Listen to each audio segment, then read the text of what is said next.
Doctor health fact check. आपके सामने एक पेशेंट जो रिकवर हुआ है एट द एज ऑफ 40। वो जब हमारे पास आए थे 2025 में मार्च में आए थे और जून में वो रिकवर हो चुके हैं। 28 मिलियन स्पर्म काउंट है।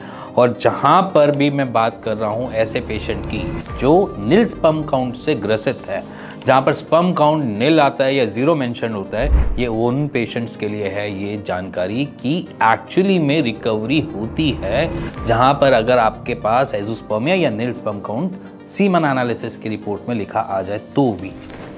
सो पहले जानिए, चेक कीजिए, फिर उसके बाद आगे बात करते हैं।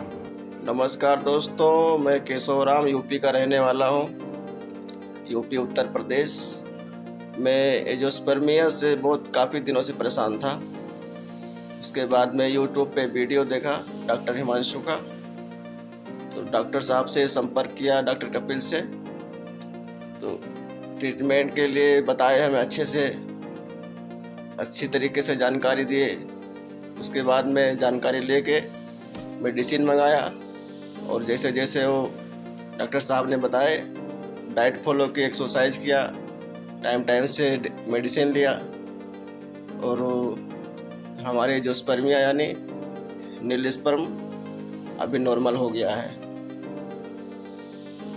तो आप लोग भी जिसको मंगाना है वो मंगा सकता है। बहुत अच्छी दवा दे रहे हैं, अच्छी मेडिसिन भेज रहे हैं, बहुत बेहतरीन काम कर रहे हैं। सभी टीम के, हमारे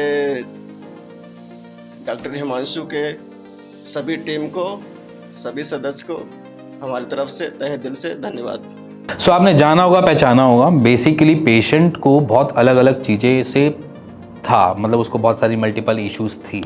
तो मल्टीपल इश्यूज़ में कभी कभार क्या होता है कि हम डाइजेशन या डाइजेस्टिव डिसऑर्डर्स को भी एक तरीके से काउंटर समझते हैं अपना, क्योंकि बेसिकली क्या एट द एज ऑफ 40 हमने बहुत सारी अलग अलग चीज़ें देखी। तो उस एज पे हम देखते हैं कि पेशेंट को कुछ अलग चीज़ें देखने को मिलती हैं। जैसे एजिंग फैक्टर सबसे प्लस होता है, एजिंग की वजह से भी हम ये चीज़ें काउंटर कर सकते हैं। दूसरा, हमको डाइजेशन इश्यूज़ थे उस पेशेंट को, तो हम काउंटर कर सकते हैं। इसके साथ साथ और मल्टीपल चीज़ें होती हैं जहाँ पर स्पर्मेटोजेनेसिस की फंक्शनिंग वैसे बराबर नहीं हो पा रही है, न्यूट्रिशन ढंग से नहीं पहुँच पा रहे, जिसकी वजह से हम नील स्पर्म काउंट की प्रॉब्लम में फंस जाते हैं। तो हमने बस छोटी छोटी चीज़ों पे काम करना स्टार्ट किया। उनकी जो डाइजेशन को या गट को हेल्दी बनाने के लिए हमने कुछ ऐसी अपने हर्बल मेडिकेशन से उसको ट्रीट करने की कोशिश करी, जिसकी वजह से हम न्यूट्रिशन पेशेंट के टेस्टिकल्स तक पहुंचा सके और उससे डिराइव होने वाला, जिसे स्पर्मेटोजेनेसिस मैं बोलूँ, उसमें से न्यूट्रिशन कैप्चर करके वो आपको स्पर्म एज ए प्रोडक्शन करके दे पाए। तो यही पूरी की पूरी फिलॉसफी है इस पेशेंट को रिकवर करने की। अब रही बात यहाँ पर बड़ी कि पेशेंट जहाँ पर ये सेकेंडरी या प्राइमरी, मतलब कि प्राइमरी और सेकेंडरी में दोनों ही एज़ोस्पर्मिया की बात कर रहा हूँ, जहाँ पर पेशेंट को from very first report nil sperm count आई है और उसके बाद दिक्कतें स्टार्ट हुई हैं, तो उसको अपने गट के ऊपर देखना चाहिए, क्या गट हमारा हेल्दी है या नहीं।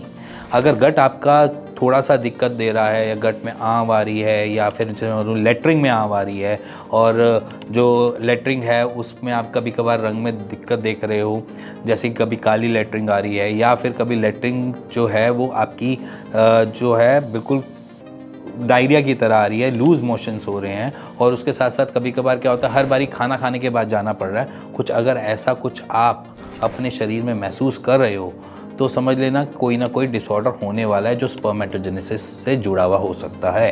क्योंकि उसी में हम देखते हैं कभी कभार कि हम न्यूट्रिशन नहीं पहुंचा पाते हैं। जैसे मैं हमेशा अपनी वीडियो में पहले भी बोलता रहा हूं कि आयुर्वेद में आपके स्पर्मेटोजेनेसिस का जो प्रोसेस है, जो आपके शुक्राणु बनाने वाली जो प्रक्रिया है, वो 7वें पायदान पे आती है और वो आखिरी पायदान होता है, क्योंकि बॉडी में अलग अलग जगह न्यूट्रिशन की रिक्वायरमेंट होती है। वो 7th स्टेज पे है और जब वो 7th स्टेज पे है तो जब 7वें तक पहुंचना पड़ेगा तो वो अपने न्यूट्रिशन कम से कम जा पाएंगे, जिसकी वजह से हमें ये इश्यूज़ आते हैं। सो इसीलिए अपने गट के ऊपर काम कर लो और दिक्कत को सॉल्व कर लो।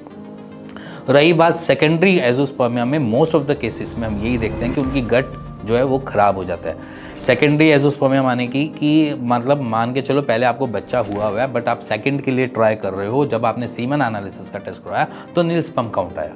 तो यहाँ पर भी यही दिक्कत महसूस होती है कि उसने अपने शरीर को ही ढंग से नहीं समझा, जिसकी वजह से शरीर उनको जवाब में आपको नील स्पर्म काउंट दे रहा है कि पहला जो बच्चा हुआ उसके बाद दूसरा के लिए शुक्राणु ख़त्म हो गए या शुक्राणु है ही नहीं।